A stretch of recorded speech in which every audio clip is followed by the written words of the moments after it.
So today we're going to break down a pretty popular piece of online satire. It's a caricature of a world leader that's so over the top, it's basically a masterclass in how myths get made. And as we pull it apart, we can see exactly how these larger-than-life stories are built, one completely absurd detail at a time. Okay, so it all kicks off with this really simple line, almost like the start of a documentary.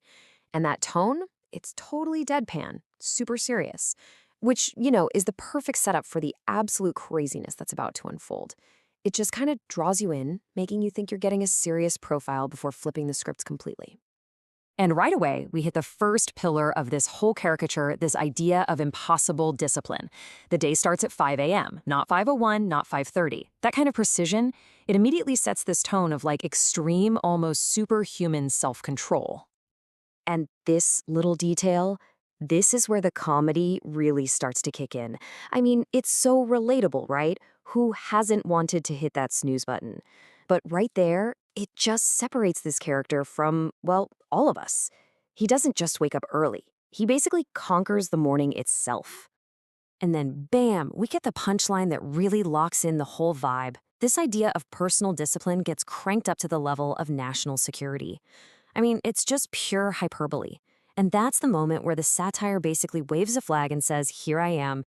The joke isn't just about one guy anymore, it's poking fun at a cultural stereotype of extreme seriousness. Okay, this is just a brilliant bit of comedic whiplash. You've got this huge, epic goal, conquer the world, and then it's immediately brought crashing down to earth by the most boring, everyday thing you can think of, making coffee. It's a classic move that makes the myth feel ordinary just for a second before jumping right back into the absurdity. All right, so next up is the morning workout, and it starts by setting a pretty high bar for strength. 200 push-ups. It's an impressive number, meant to build up that strongman image. It's a tough number, for sure, but it's just on the edge of being believable, which is exactly what makes the next part so perfect.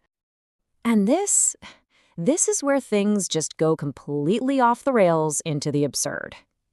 This whole image is really the beating heart of that strongman caricature, isn't it? It's taking a popular internet meme and just dropping it into his daily routine like it's no big deal.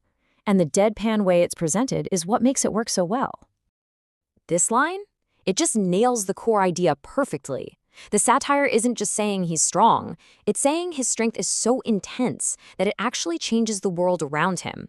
He doesn't just use the gym, he intimidates it. It's like he's dominating the very idea of working out.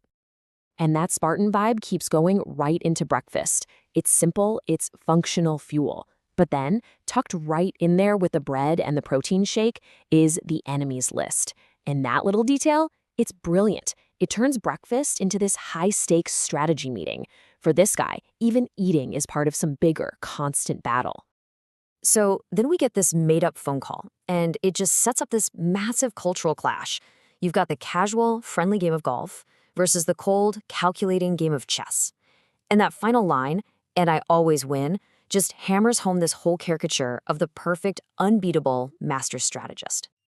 Okay, so now we shift gears a bit. We're moving from personal discipline to straight-up geopolitical dominance. You've got the meetings, the phone calls, the giant world map on the table, the whole shebang. It all paints this picture of a grand puppet master pulling all the strings from one room. And this is basically the ultimate payoff for that whole chess metaphor. Every single move he makes isn't just a move, it's a winning one. It paints this picture of a world where there's no luck, no mistakes, just the perfect execution of a flawless master plan. Talk about a power fantasy, right? Even lunch ends up being a big geopolitical statement. The choice is simple, it's traditional, and it's very deliberately not Western.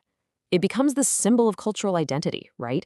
Something hearty, rooted in tradition, and a total rejection of what's seen as Western indulgence. Okay, this next line is just pure metaphor, and it's brilliant. It takes that famous image we've all seen, the leader on a horse, and just makes it totally abstract. The ride itself isn't the point. The real thrill, the real satisfaction, comes from the feeling of control, of dominance. He's literally riding high on power itself. And the day winds down with a classic trope, right? Sleeping with one eye open.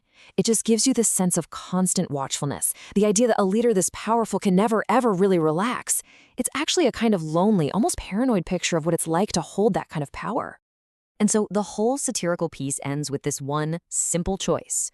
Those two main pillars we've been talking about, crazy physical strength and big brain geopolitical strategy, are laid out as the only two options on the table for tomorrow. It just perfectly wraps up the entire caricature. So, in the end, a sketch like this, as funny as it is, really just holds up a mirror to us. It's built out of memes, headlines, and cultural stereotypes that are already floating around out there. So you gotta ask yourself, right? What does the fact that a caricature like this becomes so popular tell us about our own anxieties, our own assumptions, about what power really looks like on the world stage?